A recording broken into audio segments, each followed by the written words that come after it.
सो meanwhile जब तक other students भी ज्वाइन करते हैं, सो आज बेसिकली हमारा सेकंड सेशन है। कल हमने पहले सेशन में फाइनेंशियल स्टेटमेंट को डिस्कस किया बिल्कुल स्टार्टिंग लेवल पर। तो आई गेस आप सभी ने उस लेक्चर को प्रॉपरली रिवाइज कर लिया होगा। सो जो भी आप लाइव क्लास में पढ़ते हैं उसको 100% रिवाइज करके आइए, क्योंकि जैसे ही हमारी यूनिट कंप्लीट होगी हम उसके एमसीक्यू भी क्लास में सॉल्व करने वाले हैं।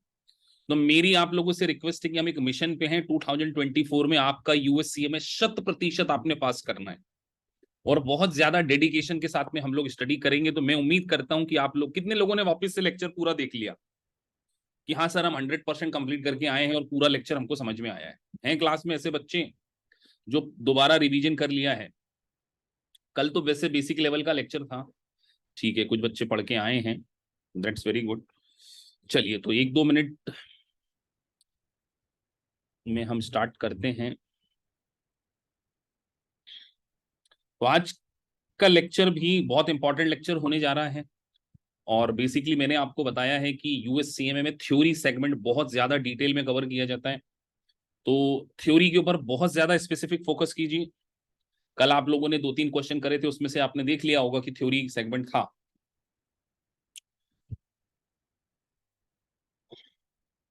तो कल हमने नेट इनकम, रिटेन अर्निंग के बारे में डिस्कस किया। आज कुछ और टेक्निकल चीजों को हम क्या करेंगे, डिस्कस करेंगे। अब सर हम बात कर रहे थे फाइनेंशियल स्टेटमेंट के बारे में बात कर रहे थे। तो फाइनेंशियल स्टेटमेंट क्या है? इसमें आपकी सारी फाइनेंशियल इंफॉर्मेशन कवर होती है जिसको कि एक्सटर्नल पार्टीज क्या करती हैं, यूज करती हैं फॉर डिसीजन मेकिंग। ये बात आप लोगों ने सीख ली थी। उसके बाद additional information is provided by the financial statement in notes to the accounts. बड़ा इंपॉर्टेंट लाइन लिखी है कि जब भी आप फाइनेंशियल स्टेटमेंट बनाते हैं तो फाइनेंशियल स्टेटमेंट में नोट्स टू अकाउंट्स भी होते हैं जिसमें आपकी सिग्निफिकेंट अकाउंटिंग पॉलिसीज के बारे में डिस्कस किया जाता है। मैनेजमेंट क्या सोच रहा है ऑर्गेनाइजेशन के बारे में, मैनेजमेंट के क्या फ्यूचर प्रोस्पेक्टिव हैं, हिस्टोरिकल डेटा है। तो इसके लिए एक मैनेजमेंट डिस्कशन एंड एनालिसिस भी बनाया जाता है। किसी भी फाइनेंशियल स्टेटमेंट को अंडरस्टैंड करने के लिए नोट्स बड़े इंपॉर्टेंट होते हैं। अब जैसे एग्जांपल के तौर पर आपने एक लीज ली है। अब लीज का क्लासिफिकेशन आपने 2 प्रकार से करना है, या वो ऑपरेटिंग लीज है या फाइनेंशियल लीज। आपकी अकाउंटिंग पॉलिसी क्या है रेवेन्यू रिकॉग्निशन की, ये सारी चीजें कहां पर डिस्क्लोज होती हैं? ये सारी चीजें नोट्स में डिस्क्लोज होती है और मैंने बोल्ड करके यहां पे मेंशन किया है, notes are consider part of basic financial statement. अगर नोट्स में मैंने किसी चीज को ऐसे डिफरेंट कलर से मार्क किया है तो आप समझ लीजिए कि वो मल्टीपल चॉइस क्वेश्चन का आंसर है। तो आज के बाद जब भी आप मल्टीपल चॉइस क्वेश्चन देखेंगे उसमें मेंशन होगा the notes are consider part of basic financial statement, मतलब नोट्स भी बेसिक फाइनेंशियल स्टेटमेंट का पार्ट है। तो मेरी आवाज सभी को आ रही है? एक स्टूडेंट को नहीं आ रही, please confirm in chat box, please जल्दी।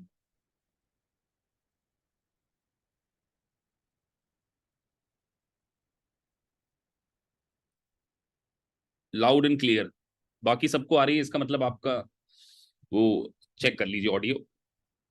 तो सर आप बोल रहे थे कि जो नोट्स होते हैं वो बेसिकली क्या होते हैं, बेसिक फाइनेंशियल स्टेटमेंट का पार्ट होते हैं।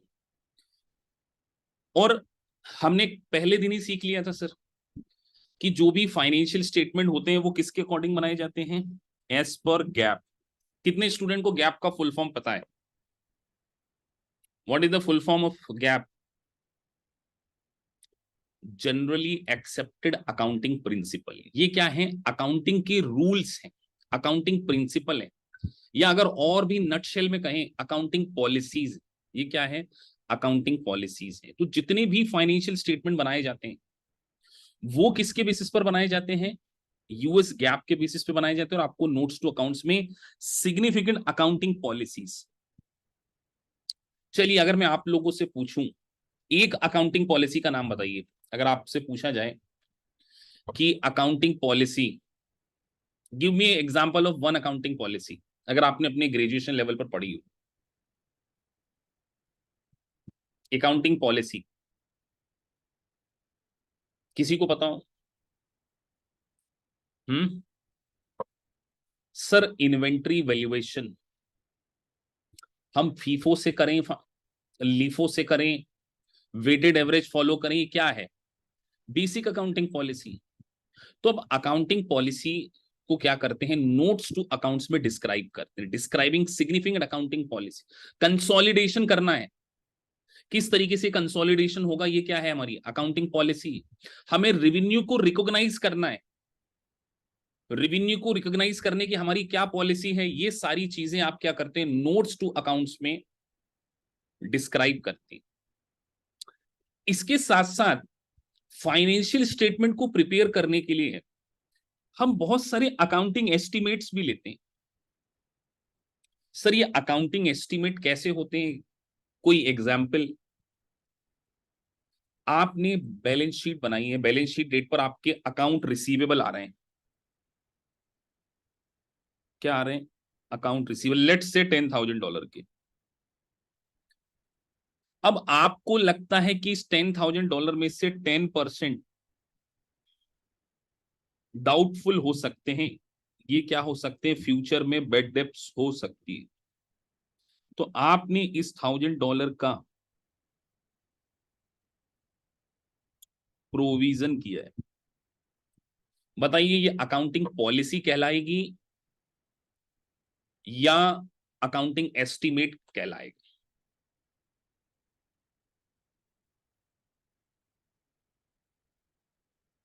सर ये पॉलिसी है या एस्टिमेट है, आप मुझे बताइए। आप एस्टिमेट कर रहे हैं या फिक्स रूल है कि हर साल इतने डूबते ही हैं मेरे?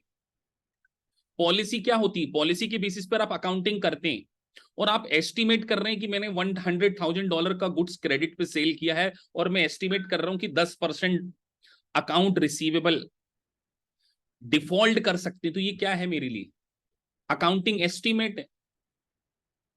एक और एग्जांपल लेते हैं, आपकी कंपनी एक मैन्युफैक्चरिंग कंपनी है, उसने कोई ऐसा प्रोडक्ट बनाया, उस प्रोडक्ट को यूज करके आपके कस्टमर की तबीयत खराब हो गई।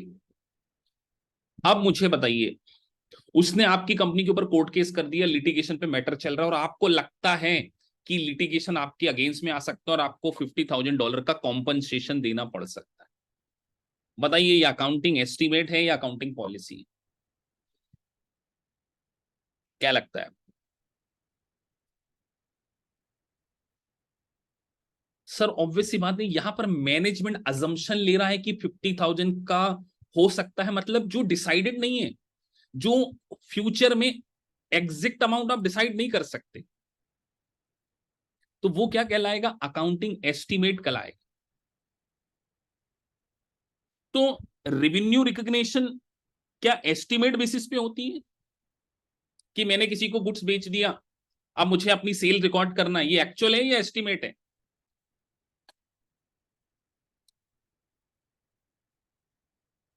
सर ये एक्चुअल है, तो फिर ये क्या होगा, ये अकाउंटिंग एस्टिमेट होगा या अकाउंटिंग पॉलिसी होगी? तो रूल्स एंड रेगुलेशन जिसके बेसिस पर फाइनेंशियल स्टेटमेंट बनाए जाते हैं, पॉलिसीज, वो क्या कहलाती है, अकाउंटिंग पॉलिसीज कहलाती है। और यूएस गैप में इसको हम क्या बोलने वाले हैं, अकाउंटिंग प्रिंसिपल, जिसका मैंने आपको एग्जांपल दिया, revenue recognition, consolidate financial statements, आपको मैंने एस्टिमेट का, फिर हमने इन्वेंट्री वैल्यूएशन, इन्वेंट्री के बारे में बात करी, अकाउंटिंग पॉलिसीज, फिर हमने बात करी लिटिगेशन पे कोई मैटर चल रहा है। चलिए एक और एग्जांपल पूछता हूं, आपने किसी को गुड सोल्ड किया और आपने उसको वारंटी दी है कि यार आपका गुड्स में अगर किसी भी प्रकार का कोई मैन्युफैक्चरिंग डिफेक्ट हो गया तो हम आपको रिप्लेस करके देंगे। आपने $10,000 का गुड्स सेल किया और आपको लगता है कि यार 5% गुड्स तो हमारा वापस आ जाएगा, क्या लगता है कि हमको इसको रिपेयर करके देना पड़ेगा, ये अकाउंटिंग एस्टिमेट है या अकाउंटिंग पॉलिसी है? अगेन एस्टिमेट है सर, वारंटी कॉस्ट, कि हमारे ऊपर इतनी प्रोडक्ट के ऊपर क्या आ सकती हैं, तो अकाउंटिंग एस्टिमेट मैनेजमेंट लेता है। तो अकाउंटिंग एस्टिमेट के बेसिस पर आप आपके फाइनेंशियल स्टेटमेंट में क्या करते हैं, या तो लायबिलिटी को रिकॉर्ड करते हैं कि यार इतना हमें फ्यूचर में नुकसान हो सकता है, तो इसका इंपैक्ट आपके करंट एंड फ्यूचर पीरियड्स के ऊपर पड़ता है। तो सिंपल सी बात थी। अब एक बहुत इंपॉर्टेंट अकाउंटिंग अजम्पशन है कि फाइनेंशियल स्टेटमेंट जब भी बनाए जाएंगे, जब कभी भी, वो गोइंग कंसर्न अजम्पशन के बेसिस पर बनाए जाएंगे। सर ये what is the meaning of going concern? इसका मतलब कि जो बिजनेस है वो इनडेफिनेट पीरियड के लिए चलता रहेगा। आज आपने एक बिजनेस स्टार्ट किया, क्या आप ऐसा सोचते हैं कि 3 साल बाद इसको बंद कर देंगे? ऐसा तो नहीं सोचते ना। आपका पर्पस क्या है कि फोरसेबल फ्यूचर तक, देखे जाने वाले भविष्य तक आप आपके बिजनेस को क्या करेंगे, कंटिन्यू करेंगे। तो फाइनेंशियल स्टेटमेंट हमेशा गोइंग कंसर्न बेसिस पर बनाए जाते हैं। इसीलिए फाइनेंशियल स्टेटमेंट में जो भी ट्रांजेक्शन होते हैं वो हिस्टोरिकल कॉस्ट के बेसिस पर होते हैं। तो यहां पर एक सबसे बड़ा अजम्पशन क्या है कि financial statement assume to continue operating indefinitely and that it will not be liquidate in the near future. अब मैं आपसे क्वेश्चन पूछता हूं, एग्जामिनर ने आपको एक मल्टीपल चॉइस क्वेश्चन दिया और उसने बोला कि आपका गोइंग कंसर्न अजम्पशन करेक्ट है, आपको फाइनेंशियल स्टेटमेंट हिस्टोरिकल कॉस्ट पे बनाना चाहिए या लिक्विडेट बेसिस। मतलब लिक्विडेट मतलब अगर अभी बेच दें, अगर अभी बेच दें तो ये पैसा मिल जाएगा। एमसीक्यू में से क्वेश्चन आएंगे, आप बताइए क्या आंसर करेंगे? तो ऑब्वियसली बात है सर, जब आपने बोल दिया कि गोइंग कंसर्न अजम्पशन एप्रोप्रिएट है, इसका मतलब हमें हिस्टोरिकल कॉस्ट पर ही अपने फाइनेंशियल स्टेटमेंट को क्या करना पड़ेगा, बनाना पड़ेगा। उसको लिक्विडेट वैल्यू पर नहीं बनाना है। लेकिन अगर हमारी कंपनी में गोइंग कंसर्न अजम्पशन एप्रोप्रिएट नहीं है, लेट से हमारी कंपनी के पास एक ड्रग लाइसेंस था और वो ड्रग लाइसेंस कैंसिल हो गया और अब हमको गवर्नमेंट ने जो हम मेडिसिन बनाते थे वो बनाने के लिए हमारी कंपनी के ऊपर बैन लगा दिया। अब मालूम है कि गवर्नमेंट ने जो लाइसेंस दिया है मेडिसिन बनाने का, वो लाइसेंस तो पूरी तरीके से कैंसिल हो गया। अब हमारा ऑर्गेनाइजेशन आगे मेडिसिन नहीं बना पाएगी, तो हमारा गोइंग कंसर्न अजम्पशन नहीं है। तो बताइए, एक आपकी प्लांट बुक वैल्यू थी उसकी $10,000, लेकिन अगर उसको लिक्विडेट करने जाए तो $8,000। बताइए बैलेंस शीट में उस प्लांट एंड मशीनरी को किस पे लिखेंगे, $8,000 पर या $10,000 पर? ऑब्वियसली बात है सर, $8,000 पर, क्योंकि ये क्या हो गई, लिक्विडेट वैल्यू। क्योंकि आपका वो ड्रग लाइसेंस इतना इंपॉर्टेंट था कि अब आपका गोइंग कंसर्न अजम्पशन एप्रोप्रिएट नहीं है। आपकी कंपनी 1 साल के अंदर लिक्विडेट हो जाएगी और बंद हो जाएगी। तो this is the example of going concern. तो 2 बातें याद रखनी है। अगर गोइंग कंसर्न एप्रोप्रिएट है, historical cost. Sir going concern appropriate नहीं है, लिक्विडेट वैल्यू, बात खत्म। इसी के ऊपर मल्टीपल चॉइस क्वेश्चन आने की प्रोबेबिलिटी, इसके अलावा आपसे कुछ नहीं पूछ। अब सर बैलेंस शीट हम चैप्टर पढ़ रहे हैं, हम क्या पढ़ रहे हैं सर, बैलेंस शीट चैप्टर। तो बैलेंस शीट में एक बेसिक अकाउंटिंग इक्वेशन को हमने पढ़ना है और समझना भी है। मैं बहुत सारे क्वेश्चन आज आपसे पूछने वाला। एक इक्वेशन आपको देखने को मिल रहा होगा, assets is equal to liability plus stock holder equity. Assets equals liability plus stock holder equity. Equity मतलब जो ऑनर का फंड है। हम ये कह सकते हैं इक्विटी का दूसरा नाम होता है नेट असेट।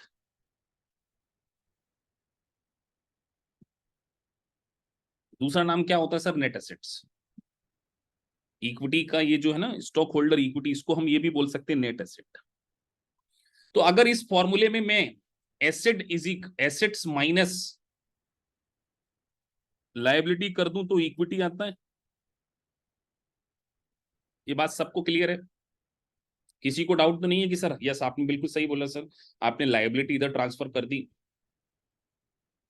एसेट्स में से लायबिलिटी चली गई तो नेट एसेट्स आ गई। हम 11th क्लास में इक्वेशन को सीख चुके हैं, लेकिन यहां पर यूएससीएमए में इंटरप्रिटेशन इन्वॉल्व है। अब वो इंटरप्रिटेशन में आपसे पूछूंगा।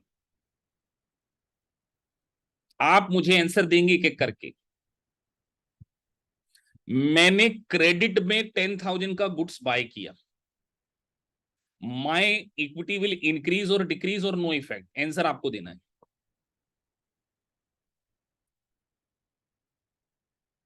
इक्विटी विल इंक्रीज, डिक्रीज और नो इफेक्ट। मैंने $10,000 का गुड्स क्रेडिट में बाय किया है। एग्जामिनर ने ये क्वेश्चन आपसे पूछ लिया, क्या दोगे? जिसको जो लगता है वो आंसर दे दे। सर आपने बोला asset is equal to liability plus equity, ये आपने यह छोटा सा लिख दिया। तो सर स्टॉक खरीदा तो 10,000 से स्टॉक तो बढ़ जाएगा, बट लाइबिलिटी भी तो 10,000 से बढ़ेगी। इक्विटी मान के चलो आपकी पहले 10 थी, तो ये तो 20, सॉरी ये 20 लिख लिया हमने, ये 20, तो कोई इफेक्ट नहीं पड़ेगा सर। क्योंकि अल्टीमेटली क्या हो रहा है, अगर लायबिलिटी बढ़ रही है सर, क्रेडिट में गुड्स बाय किया तो लायबिलिटी इंक्रीज हो गई, लेकिन at the same time asset भी बढ़ गई, तो इक्विटी के ऊपर क्या फर्क पड़ना है उससे बताओ? नेट एसेट्स के ऊपर कोई फर्क पड़ना है? No impact. बिल्कुल ठीक बोला आप सभी ने, बोला अच्छी बात है। अभी देखते हैं आप लोग। मैंने सर कैश में सेल्स किए, कैश में सेल्स की हुई है, बताइए इसके कारण क्या मेरी इक्विटी बढ़ेगी? मैं आपसे क्वेश्चन पूछ रहा हूं, इक्विटी, कैश सेल्स। अब आपको थोड़ा सोच के लिखना पड़ेगा, क्योंकि एग्जाम्पल मैं आपको देने जा रहा हूं। सर पहले आप यहां पर एक चीज लिख दो कि हमारी एक एसेट्स थी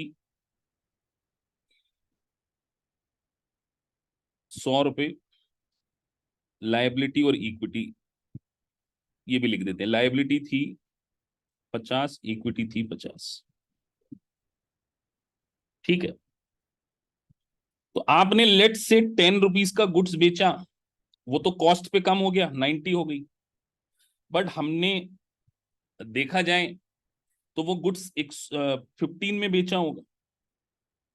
ऐसा तो नहीं है ना कॉस्ट पे बेचेंगे, 10 का गुड्स में 15 पे सेल कर रहा हूं। एग्जामिनर आपको ऐसे थोड़ी लिख के देगा, आपको तो सोचना पड़ेगा कि सर 10 का गुड्स कम कम हो गया, लेकिन 15 से अकाउंट रिसीवेबल बढ़ गए, तो ये तो 105 हो गया। लाइबिलिटी 50 है, ये जो आपने 10 का गुड्स, 10 का गुड्स सेल किया है 15 में, तो 5 रुपए का प्रॉफिट कमाया, वो प्रॉफिट इक्विटी में ही आएगा कि नहीं आएगा? तो आप लोगों ने क्यों बोला कि सर ये कांस्टेंट रहेगा? यूएससी में यही है बेटा एनालिसिस, कि सर 100 में से आपने 10 का गुड्स बेचा, ये तो कॉस्ट थी, ये क्या थी? कॉस्ट। एग्जामिनर ये सोच के चलता है कि आप इतना एनालिसिस कर लेते हो कि कॉस्ट को माल बेचा, तो 100 में से 10 चला गया 90, लेकिन 15 के अकाउंट रिसीवेबल, 15 के अकाउंट रिसीवेबल बढ़ गए, तो 90 प्लस 15 105 हो गया। और जो 5 का प्रॉफिट हुआ वो किस में जुड़ेगा अल्टीमेटली? इक्विटी में। तो जो इक्विटी पहले 50 थी, अब वो 55 की हो गई।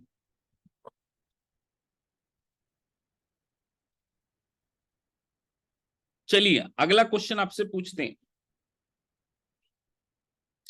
डेप्रीशिएशन एक्सपेंसेस के कारण इक्विटी विल इंक्रीज, डिक्रीज और नो इंपैक्ट?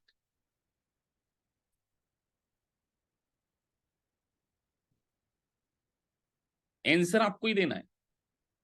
डेप्रीशिएशन, सर फिर से ले लेते हैं एग्जांपल। ये आपकी एसेट्स थी 100 की, 50 की लाइबिलिटी, 50 की इक्विटी, 10 रुपए से डेप्रीशिएशन लगाया तो एसेट्स तो 90 की हो गई सर। और ये जो डेप्रीशिएशन है ये बेसिकली क्या है? सर डेप्रीशिएशन बेसिकली हमारा एक्सपेंसेस है। डेप्रीशिएशन क्या है? एक्सपेंसेस है ना। तो सर लाइबिलिटी तो कांस्टेंट रही, लेकिन ये जो 10 से एक्सपेंसेस कम हुआ तो इक्विटी कम हो गया, तो अल्टीमेटली 90 10 से भी बराबर इक्वेशन। तो मैं क्या ऐसा कह सकता हूं कि एक्सपेंसेस के कारण इक्विटी का बैलेंस डिक्रीज होता है? कैन आई से दैट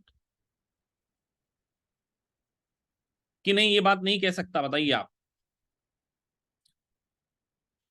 और मैं क्या ये भी कह सकता हूं कि सर इनकम के कारण इक्विटी का बैलेंस बढ़ता है, इंक्रीज होता है? ये भी कह सकते हैं कि अगर आप इनकम जनरेट करेंगे तो सर आपकी इक्विटी का बैलेंस कम होगा, अगर आप एक्सपेंसेस करेंगे तो इक्विटी का बैलेंस कम होगा, क्योंकि इक्विटी में प्रॉफिट भी तो आता है। तो ऐसे एनालिसिस करना पड़ेगा। इसका मतलब सर हमें हर छोटी छोटी, यही थ्योरी है बेटा। मैं आपसे क्या बोल रहा हूं कि यूएससीए में थ्योरी, तो थ्योरी का मतलब ऐसा नहीं कि रट्टा मारना है। तो कंपनी का जो कैपिटल स्ट्रक्चर होता है वो दो चीजों से मिलकर बनता है, एक लायबिलिटी से मिलकर बनता है और एक इक्विटीज।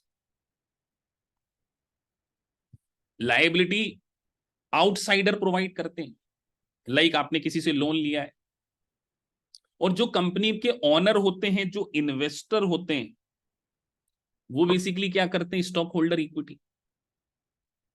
तो आपको कैपिटल स्ट्रक्चर किसी कंपनी का दो चीजों से डिजाइन होता है, लायबिलिटी प्लस इक्विटी। और liability plus equity is equal to total assets. Liability plus is equal to equity is equal to total assets. तो एक ऑर्गेनाइजेशन में, अब मैं आपसे एक एमसीक्यू पूछूंगा बहुत अच्छा सा। एक ऑर्गेनाइजेशन, आप दो कंपनी को कंपेयर कर रहे हो बेटा, एज ए इन्वेस्टर आप सोचना, एक कंपनी में लायबिलिटी का रेशियो 20% है, एक कंपनी में लायबिलिटी का रेशियो 30% है। किस कंपनी में इन्वेस्ट करना पसंद करोगे? देखो डिसीजन मेकिंग वाली पोजीशन पे आ गए। दिस इज ऑल अबाउट यूएससीए में 20% कंपनी और 30%। आंसर आपको देना है फटाफट, ए बी सी, जिसमें आंसर सोचकर इमीडिएटली। मतलब सर यहां पर हम कह रहे हैं कि 100 रुपए की एसेट्स है तो 20 रुपए की लायबिलिटी है, और सर यहां पर 100 रुपए की एसेट्स है तो 30 की क्या है? तो क्या किसी ऐसी कंपनी में जिसके ऊपर डेट का पोर्शन बहुत ज्यादा हो उसमें इन्वेस्ट करना पसंद करोगे? नहीं करेंगे सर। तो प्रेफरेबल चॉइस हमारी क्या हो जाएगी? ये है यूएससीएम। दिस, इसी तरीके से आपको लर्न करना सीखना होगा अगर आप सच में यूएससीए में बनना चाहते हो। तो एक एक लाइन मोती है, क्या है? मोती। The capital structure consist amount contributed by liability. तो अगर किसी कंपनी की टोटल एसेट्स में लाइबिलिटी का पोर्शन ज्यादा है तो वो डेट वाली कंपनी। तो हम यहां पर ये कह सकते हैं सर, अगर किसी कंपनी का डेट इक्विटी रेशियो हाई हो वो बेटर है या लो हो वो बेटर है इन्वेस्टमेंट के पॉइंट ऑफ व्यू से? डेट इक्विटी रेशियो ऑब्वियस सी बात है सर, जिसमें डेट इक्विटी के कंपैरिजन में लो होगा उसी कंपनी में हम क्या करेंगे, इन्वेस्टमेंट करना प्रेफर करेंगे। तो सोचिए कि आपने अभी ज्यादा नहीं पढ़ा, आपने एक लाइन में कितना सारा एनालिसिस निकाल लिया, assets is equal to liability plus stock holder equity. और अगर आपने मेरी बेसिक क्लासेस देखी है तो मैंने इक्विटी का मतलब उसमें आपको पूरा अच्छे से समझाया हुआ है कि इक्विटी का एक्चुअल मीनिंग क्या होता है। तो इसी तरीके से आपको चीजों को एनालाइज करते हुए क्या करना है, पढ़ना है। तो यहां पर जो मैंने अभी आपको समझाया था, assets minus liability is equal to stock holder equity, और इसी को हम बोलेंगे प्रोप्राइटरी फंड। यही हमारी प्रोप्राइटरी थ्योरी है, इसको हम क्या बोलेंगे, प्रोप्राइटरी फंड।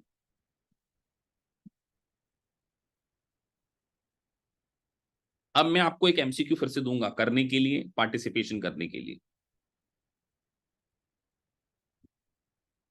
अभी स्टार्टिंग कहां से करना है ऋषभ, आपको बताएंगे अभी क्लास में। आपसे दो तीन चीजें मैं पूछने जा रहा हूं। 2022 और 2023 में आप हैं, आपकी एसेट्स 10,000 से इंक्रीज हो गई, लायबिलिटी 3,000 से डिक्रीज हो गई। ये डाउन मतलब डिक्रीज। बताइए नेट एसेट्स कितने से बढ़ गई है आपकी? Answer me. एसेट 10,000 से इंक्रीज हो गई, लायबिलिटी 3,000 से बढ़ गई, कम हो गई। कितना एसेट्स में इंक्रीज या डिक्रीज हुआ? आंसर आपको एमसीक्यू में दे दिया जाएगा 7,000, 13,000, 10,000 और नो इफेक्ट। ये 4 एमसीक्यू, ए, बी, सी और डी। चलिए, कितने स्टूडेंट को लगता है बी और कितने स्टूडेंट को लगता है ए? आंसर बस इंतजार कर रहा हूं, जरा ए वाले हैंड रेस कर दे बेटा, जो ए आंसर दे रहे हैं। जो ए आंसर दे रहे हैं चैट में लिख दिया, जरा हैंड भी रेस कर दे, अपनी हैंड रेस करते आना है, आता है ना जूम में आपको। कुछ बच्चों ने हैंड रेस किया है। संदीप, वैभव, कुलविंदर कौर और इशप्रीत का आंसर है 7,000, है ना? ये 4 बच्चे बोल रहे हैं 7,000। मतलब उनका कहना है कि लायबिलिटी अगर हमारी कम हो रही है तो हमारे लिए नुकसान है। मतलब हमारी नेट एसेट जो है, लायबिलिटी इंक्रीज, मैंने यहाँ पे लायबिलिटी डिक्रीज बोला है, और एसेट मैंने 10,000 से इंक्रीज बोला है। तो आपने क्या आंसर दिया है अभी भी सोच लीजिए आप। अल्टीमेटली हमारा आंसर करेक्ट होगा 13,000। 2022 से 2023 में अगर हमारे ऊपर एसेट हमारी देखा जाए तो 13,000 से बड़ी है, ना कि 7। लायबिलिटी बड़ी नहीं है आपके ऊपर, लायबिलिटी आपकी कम हो गई है। तो आपको कहीं ना कहीं इसका एडवांटेज मिला है। तो नेट एसेट जो कंपनी की इक्विटी में चेंज आएगा वो 13,000 से आएगा, रेदर देन। मैं, आप कई स्टूडेंट बोल रहे सर आपने इक्विटी बोल रहे हो, कभी नेट एसेट्स बोल रहे हो। मैंने अभी आपको बताया इक्विटी और नेट एसेट सेम थिंग है, मैंने यही बोला ना। अल्टीमेटली आप देखो, मैंने क्या बोला, नेट एसेट्स, नेट एसेट्स के ऊपर, नेट एसेट्स और इक्विटी का क्या मीनिंग है? लायबिलिटी की पेमेंट, लायबिलिटी इंक्रीज और डिक्रीज में आपको सोचना पड़ेगा ना। आपकी एसेट बढ़ रही तो आपको बेनिफिट हो रहा है 10,000 का, आपकी लायबिलिटी कम हो रही है तो भी बेनिफिट ही हो रहा है। तो ओवरऑल अल्टीमेटली क्या है, 13,000 का आपको बेनिफिट है। तो नेट एसेट्स और इक्विटी, तो आपको हमेशा हर वो छोटी छोटी चीजें क्या करनी पड़ेंगी, अंडरस्टैंड करनी पड़ेंगी। तो इक्विटी का मतलब क्या है? According to this theory, equity enterprise what remain after economic obligation are deducted from economic resources. तो इकोनॉमिक रिसोर्सेस मतलब सर एसेट,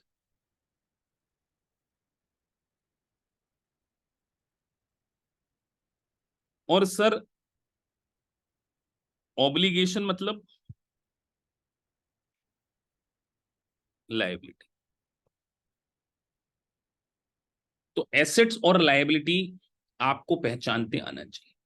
अभी मैं आपको एंड में एक और क्वेश्चन दूंगा, लेकिन अल्टीमेटली हमने क्या सोचना है सर, इक्विटी का मतलब क्या होता है? इक्विटी एक बहुत बड़ा शब्द है।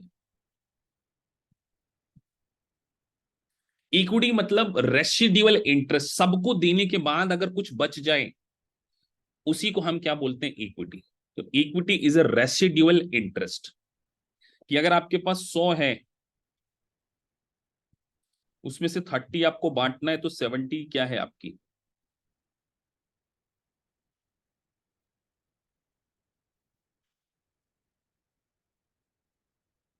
इक्विटी। तो अगर बांटना ज्यादा हो तो अच्छी बात है, या कम हो, कम बांटना हो तो अच्छी बात है।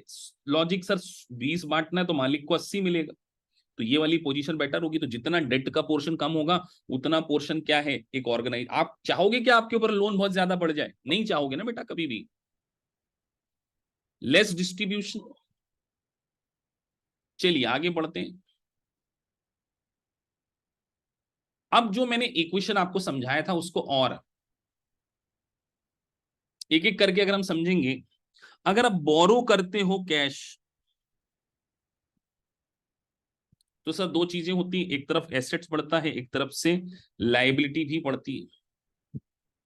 तो सर अगर मेरी एसेट्स पहले 100 थी, लाइबिलिटी 50 थी और इक्विटी भी 50 थी, मैंने बोरो किया 10 का, तो ये 110 हो गया, लाइबिलिटी 60 हो गई, इक्विटी 50। तो बताइए, अगर एग्जामिनर आपसे ये इक्वेशन बना के क्वेश्चन पूछ लेता है एमसीक्यू में कि बोरो करने से इक्विटी के ऊपर क्या इंपैक्ट पड़ता है, तो क्या बोलोगे?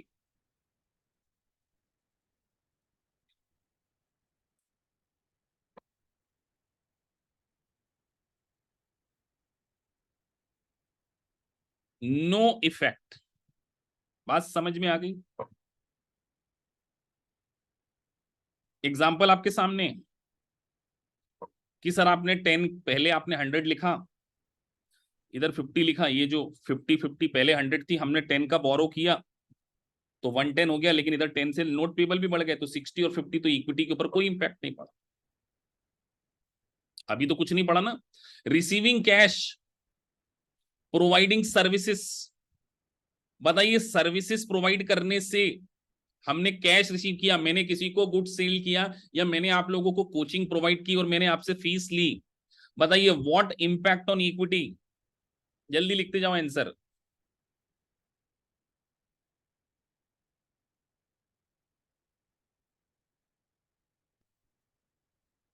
सर ऑब्वियस सी बात है, कैश बढ़ रहा है और सर्विसेज प्रोवाइड करते तो लायबिलिटी के ऊपर तो कोई इफेक्ट नहीं पड़ेगा।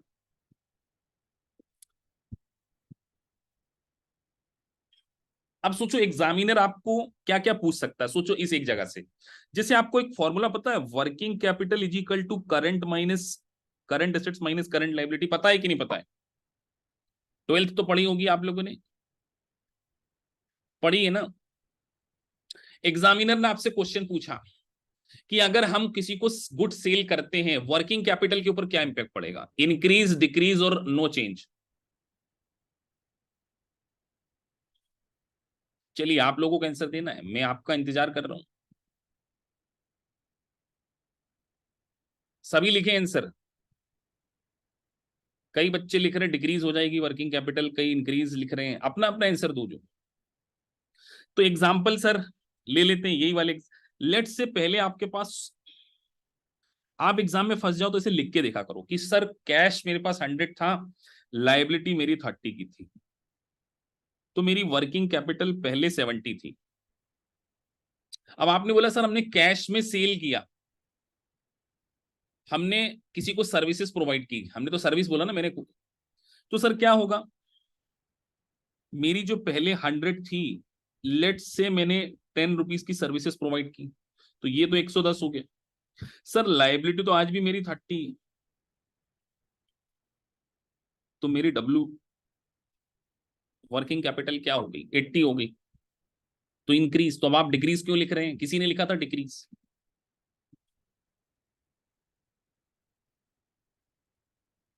कि अगर मैंने कोई सर्विसेज प्रोवाइड करी तो मेरी वर्किंग कैपिटल के ऊपर क्या फर्क पड़ेगा, मेरी वर्किंग नेट वर्किंग कैपिटल जो है वो इंक्रीज हो जाएगी।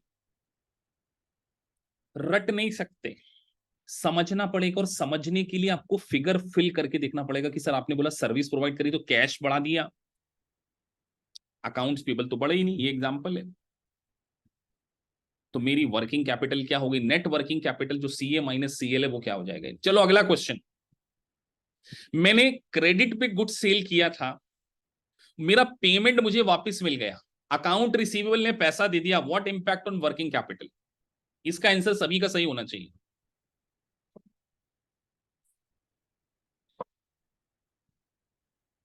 फटाफट लिखते चलो बेटा। इंक्रीज वाले इंक्रीज लिख रहे हैं, डिक्रीज वाले डिक्रीज लिख दें, और जो सोच सकते हैं वो कुछ और भी लिख सकते हैं। अब देखो, अब आपने एक चीज नोटिस करी है, अब मैं आप लोगों को बीच में इंटरप्ट कर रहा हूं, क्लास में 4-5 बच्चे पार्टिसिपेट कर रहे हैं, बाकी 26-27 बच्चे या तो नींद ले रहे हैं। मैं देख रहा हूं 5 to 7 पीपल आर रिस्पॉन्डिंग, बाकी कुछ नहीं बोल रहे। तो इससे क्या होगा, वो जो 20-25 बच्चे, अभी कितने बच्चे हैं बैठे हैं राइट नाउ, 30, आधे तो आए नहीं है, कुछ रिकॉर्डिंग में जाते हैं। अचानक फिर आपको जब एनालिसिस अभी नहीं कर पा रहे तो एग्जाम में कैसे करोगे?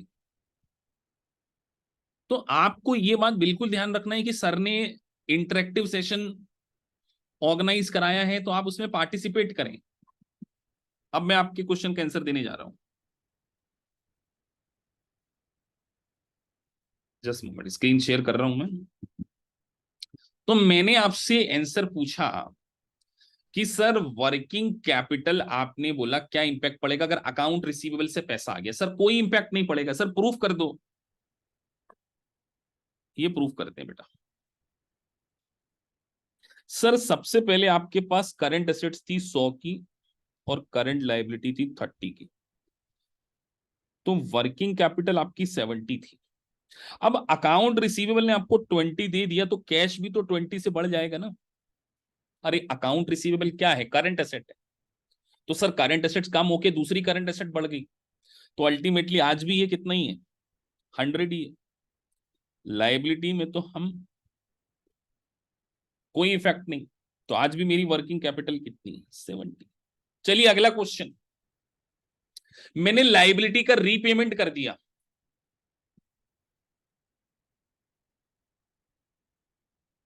लायबिलिटी का रीपेमेंट कर दिया, वर्किंग कैपिटल के ऊपर क्या इफेक्ट पड़ेगा, इंक्रीज डिक्रीज और नो इफेक्ट।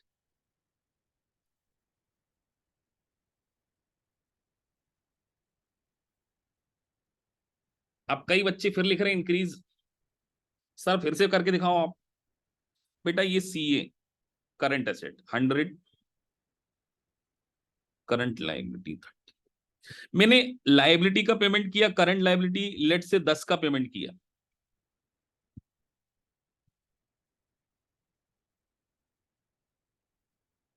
तो ये 90 हो गया सर। इधर से भी तो लायबिलिटी माइनस करोगे तो ये 20 हो गया, तो 90 में से 20 गए, इधर 70, पहले भी 70 था।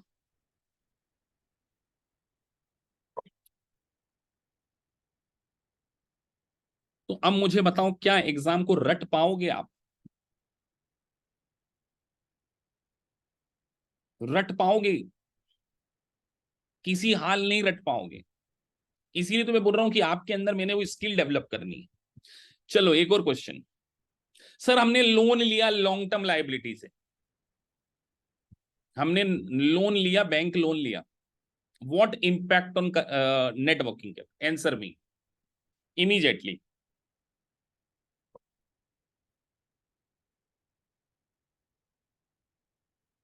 अब कई बच्चे लिख रहे हैं नो इम्पैक्ट, देखो अब फिर नहीं सोच पा रहे, फिर सर सोचवाएंगे। सर आपकी करंट असेट्स थी 100, करंट लायबिलिटी थी 30, तो इसका मतलब वर्किंग कैपिटल तो 70 है। आपने बोला लोन लिया, तो सर लोन लिया तो कैश तो बढ़ गया 50 का, मान के चलो 50 का लोन ले लिया हमने, तो कैश तो करंट एसेट्स होती है ना, तो ये तो 150 हो गया। लेकिन करंट लायबिलिटी में कोई चेंज नहीं आया सर, क्योंकि हम तो लॉन्ग टर्म लायबिलिटी की बात कर रहे हैं, तो सर ये कितना हो गया, 120। तो सर पुराने लेवल से देखे जाएं तो ये क्या हो गया, इंक्रीज हो गया, ये क्या हो गया, इंक्रीज हो गया। तो मैं आपको यही बता रहा हूं कि आपको अपने माइंड को ब्रॉड करना होगा if you really want to get success in USCM exam. एक एक लाइन के ऊपर 4 से 5 एमसीक्यू अभी मैंने पूछ लिया आपसे। अब मैं एक और पूछूंगा, मैं मानूंगा नहीं जब तक आप लोग सही आंसर नहीं दोगे।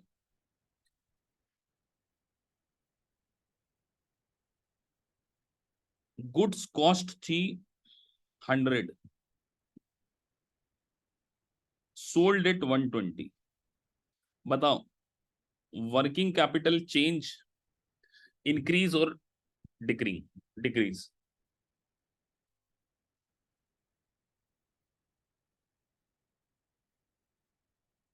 तो अब आप तुरंत बता दोगे सर ये तो इंक्रीज होना चाहिए। क्यों सर इंक्रीज होना चाहिए सर, क्योंकि current assets minus current liability होती है, तो सर एक स्टॉक 100 से कम भले हुआ है, stock is a current asset, but account receivable 120 से बढ़ गए होंगे, अकाउंट रिसीवेबल नहीं बढ़े होंगे तो कैश बढ़ी होगी, तो अल्टीमेटली आपकी जो वर्किंग कैपिटल है वो इंक्रीज। तो सर ये सब क्या पढ़ रहे थे हम बेटा ये पढ़ रहे थे एनालिसिस। अब आप पता चले एग्जाम में देख के उसको रट्टा मारने की कोशिश कर रहे हो तो कुछ नहीं होने वाला उससे। एक इक्वेशन को आपने रटना नहीं है, समझना है। और समझने के लिए क्या करना पड़ेगा सर? फिगर रख के देखना पड़ेगा। एग्जाम में आपको स्क्रैच पेड मिलेगा एक, और 2 पेंसिल भी देंगे, कैलकुलेटर भी देंगे, कुछ ले जाने की जरूरत नहीं प्रोमेट्रिक सेंटर। तो वहां पर अगर इस टाइप के कोई क्वेश्चन आ जाए तो एक आर्टिफिशियल अपनी मर्जी से कोई फिगर रखकर आंसर एनालिसिस करो। अल्टीमेटली आपको ये पता होना चाहिए कि लायबिलिटी बढ़ने से क्या होता है, इक्विटी बढ़ने से क्या होता है, ये एनालिसिस आपको सीखना है। तो आज के अभी जो 40 मिनट हमने पढ़ा उसमें आपने बहुत कुछ सीखा है। अब जैसे उन्होंने अगला क्वेश्चन पूछा पेइंग सप्लायर, तो उसके कारण इक्विटी पे क्या हुआ?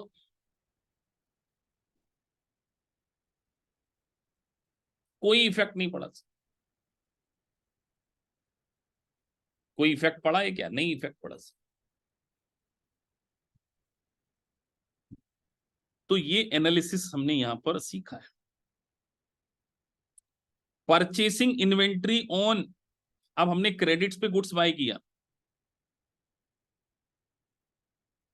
तो सर इन्वेंट्री भी बढ़ जाएगी और लायबिलिटी भी बढ़ जाएगी। सीख के आ रहे हैं। Purchasing equipment with cash, cash कम हो गया, इक्विपमेंट बढ़ गया, तो अल्टीमेटली एसेट्स के ऊपर कोई इफेक्ट नहीं पड़ा। तो उनके पास ऑप्शन बहुत है आपसे एमसीक्यू पूछने के लिए। They have lots of options, बहुत चॉइस है उनके पास। आप थक जाओगे सोच सोच के, इतने एमसीक्यू बनाए जा सकते हैं। तो सर अल्टीमेटली आपको क्या ध्यान रखना है सर? एक चीज, total asset is equal to liability plus equity, ये आपका। और आपको ये हर चीज पता होना चाहिए। लायबिलिटी भी 2 चीज से, करंट प्लस नॉन करंट।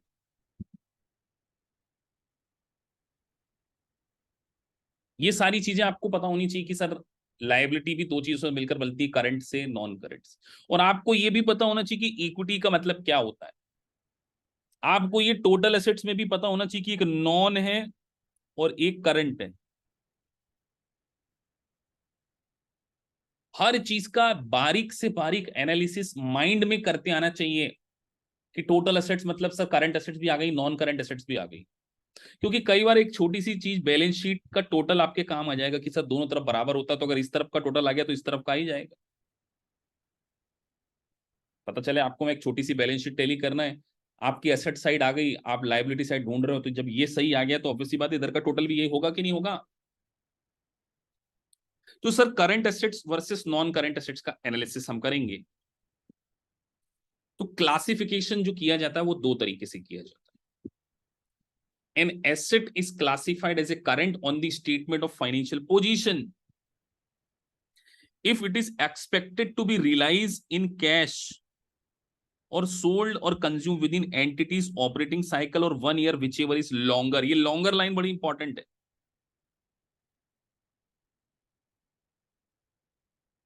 मतलब सर करंट एसेट्स वो होती हैं जो 1 साल और ऑपरेटिंग साइकिल दोनों में से जो ज्यादा हो उसमें रियलाइज हो जाए। क्या बोल रहे हो सर आप? मतलब सोचिए कि आपके पास इन्वेंट्री है, क्या पड़ी है? इन्वेंट्री पड़ी हुई है।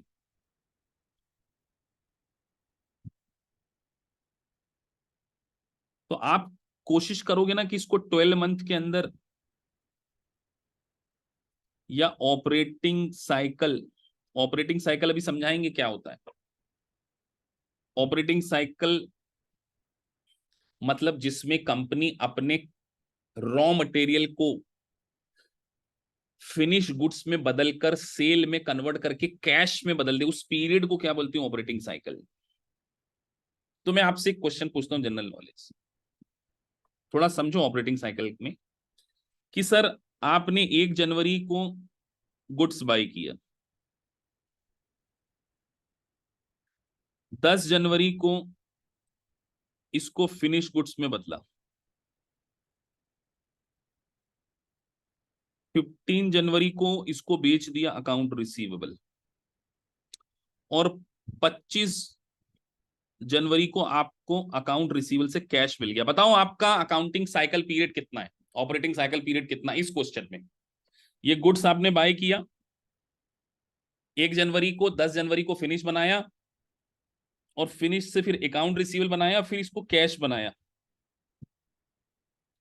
कितना आपका ऑपरेटिंग साइकिल पीरियड है? तो आप में से सभी ने बोला 25 डेज, वेरी गुड। तो अब अगला क्वेश्चन मैं आपसे पूछता हूं, ये पीरियड लॉन्गर रखना चाहोगे या shorter? Give me your answer.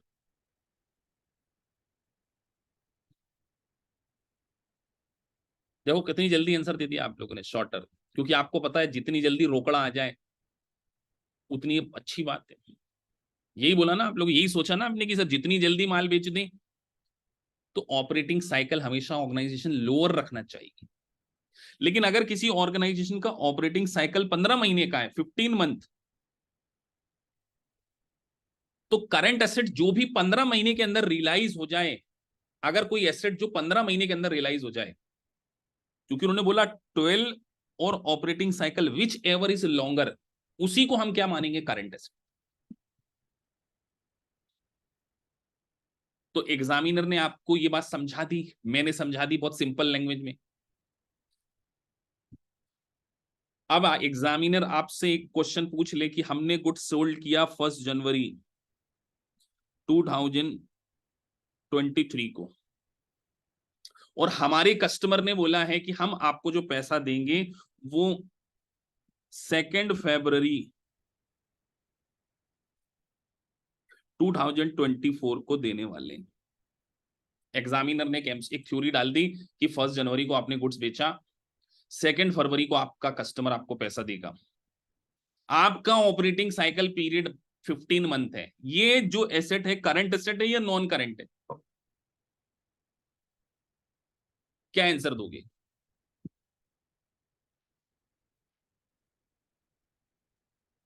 देखो कि अब कई बच्चे बोल रहे सर नॉन करंट देंगे। अब मुझे बताओ, क्या 1 जनवरी 2023 से लेके 2 फरवरी 2024 तक आपको 15 महीने से ज्यादा समय दिख रहा है यहां पर?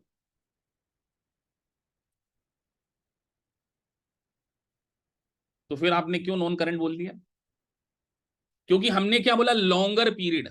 अब मेरा क्वेश्चन आपसे ये है, अगर कंपनी का ऑपरेटिंग साइकिल पीरियड 8 महीने का होता तो ये करंट होती या नॉन करंट?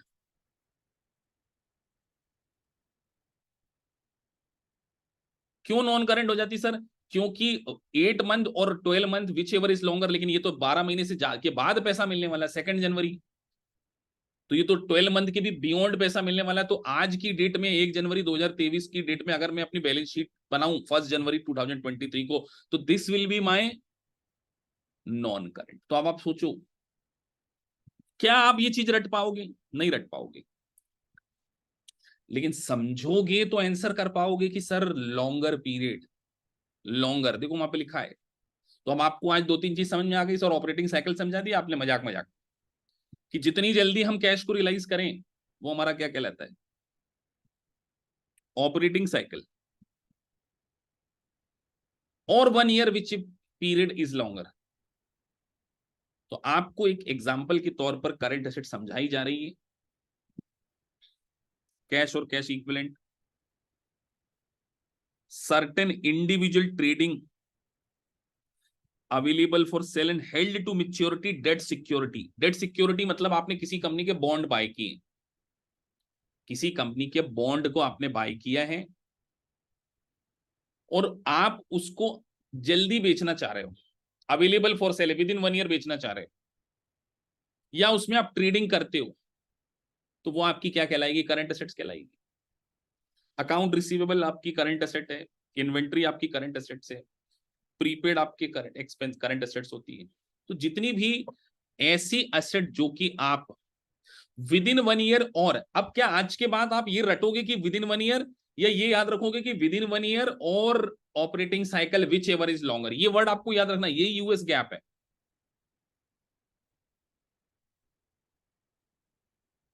यही आपकी क्या है, यूएस गैप की terminology.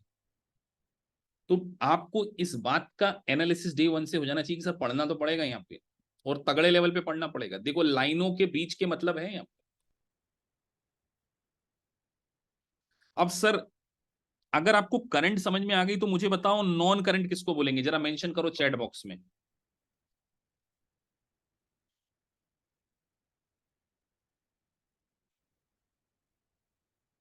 Sir bond held to maturity versus bond, अभी बॉन्ड का भी मतलब समझा देंगे, हेल्ड टू मेच्योरिटी का आई विल एक्सप्लेन।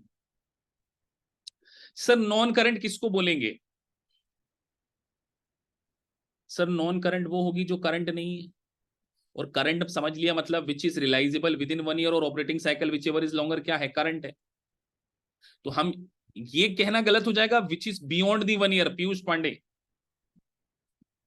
ये कहना यूएस गैप की टर्मिनोलॉजी में गलत हो जाएगा कि जो भी 1 साल से ज्यादा हो, क्योंकि मेरा ऑपरेटिंग साइकिल अगर 14 महीने है तो, और वो अगर एसेट्स मुझे 13 मंथ में रिलाइज हो रही हो तो सर फिर वो क्या हो जाएगी, हमारे लिए करंट हो जाएगी। तो ऑपरेटिंग साइकिल भी देखना है। तो यहां पर मैंने इसीलिए मेंशन किया है non current assets are those not qualify as a current. तो सर करंट, नॉन करंट क्या क्या हो सकते हैं? बियॉन्ड लॉन्गर ऑफ 1 ईयर और ऑपरेटिंग साइकिल, वो क्या हो जाएंगे आपके नॉन करंट। जैसे आपने किसी कंपनी की इक्विटी सिक्योरिटी खरीदी है, मुझे बताइए क्या इक्विटी सिक्योरिटी आपको पैसा 1 साल के अंदर वापस मिल जाता है? क्या नहीं मिलता है? नहीं मिलता ना। तो आपका इंटेंशन क्या है ये भी मैटर करता है। सर प्लांट प्रॉपर्टी इक्विपमेंट हमेशा नॉन करंट होगी। Are tangible operating item recorded at a cost. Land natural resources subject to depletion oil gas, ये सब क्या है? Non current. Building equipment furniture fixture lease hold improvements. चलो lease hold improvements का example दो मुझे।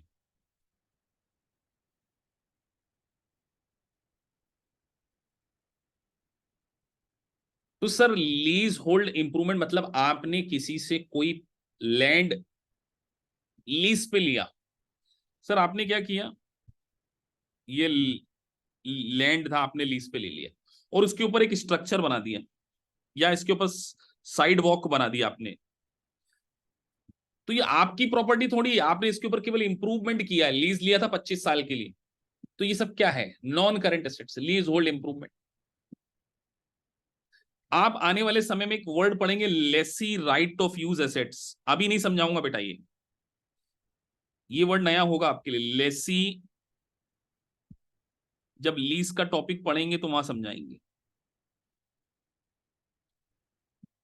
जब आप लीज पढ़ोगे तो ऑटोमेटिकली लेसी का समझ में आ जाएगा कि हमने कोई प्रॉपर्टी ली है रेंट पे, और अगर वो फाइनेंस लीज होती है, तो जो फाइनेंस लीज होती है वो हमारी जनरली जितना लॉन्ग टर्म के लिए तो वो नॉन करंट कहलाती है।